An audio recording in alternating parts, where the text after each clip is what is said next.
Had the big wedding, but later on was looking for that money. Had the big wedding, but later on was looking for that money. I get a lot of questions about marriage, being married, and from being single to being married. And one thing I've always said when I pray for my wife, I ask the Most High to give me an understanding wife who will follow as I lead. And I wanted a wife that it couldn't about all that fancy, big wedding, waste of money. I needed a wife that understood stewardship. A wife that don't blow money. And that's why I tell people all the time, you got so many people just love the traditional, worldly way of getting married. See, I didn't go that route. I'll tell y'all in a minute. My wife will tell y'all in a minute. And I always told everybody, when I get married, most of y'all gonna be divorced. And it's proven fact.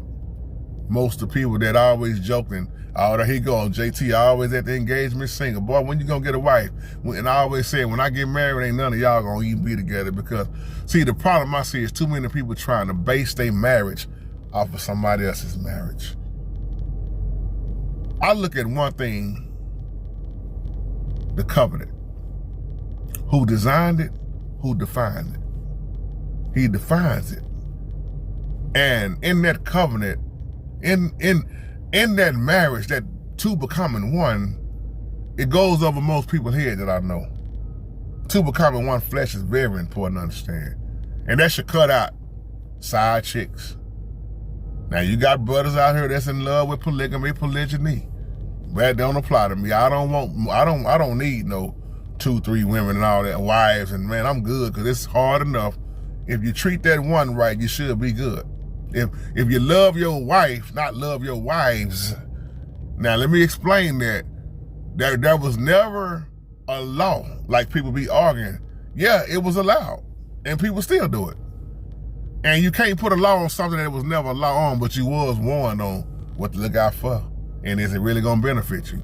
That's why most people I know that try to have more than one wife is very unsuccessful.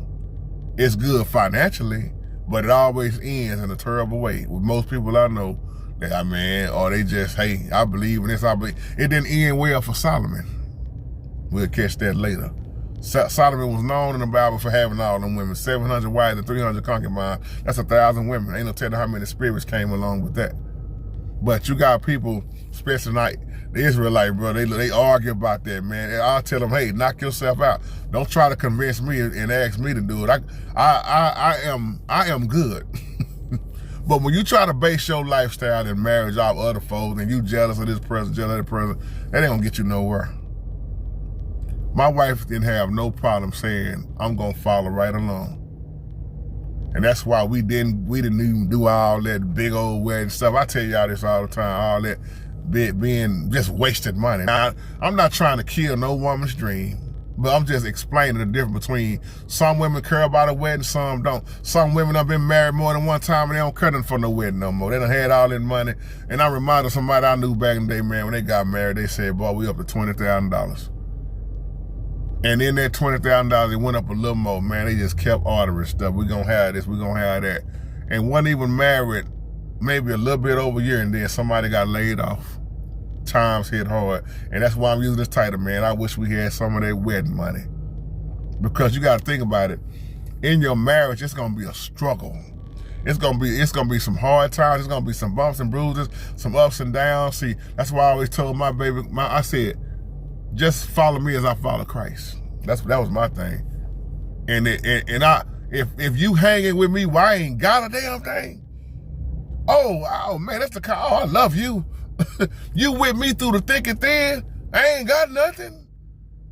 I got this little. Oh man, now I got somebody I can build with. Oh, teach Holy Spirit.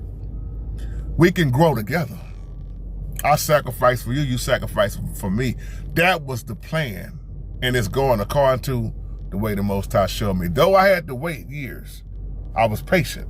I didn't go out here and get hard-headed. Oh yeah, I had a big old battle with myself. A whole lot of battling with myself. A lot of battling and getting mad and angry and frustrated, but I held on. And I said, you show us, Father, you lead me as you teaching me that I'm going to be her head covering, as you have the Son, Christ, over me. See, I am Dee Dee's head covering. Christ is the head of me. And the Most High is the head of Christ. Long as I keep that order right there, I'm gonna have peace. I'm gonna have some ups and downs, some bumps and bruises, but I guarantee you the covenant gonna be successful. Me and my baby, we still learn each other. Do you ever get through learning each other? Why do I say that? Because you changed during them years. Those of you who've been married more than 10 years, 5 years, 10 years, 11, 12 years, some of y'all 30 years like Brother Jay, you know. It's a struggle. Because according to Genesis, your first battle of the sexes is Adam and Eve. Your wife would try to, your desire would be for you to rule over your husband, but he ain't gonna let you. That's why a lot of women got a problem with leadership. They want to rule over their husband, but you got to learn how to, But then that goes, the question is, what kind of husband do you have? And what kind of wife do you have? I'm gone, family. Shalom.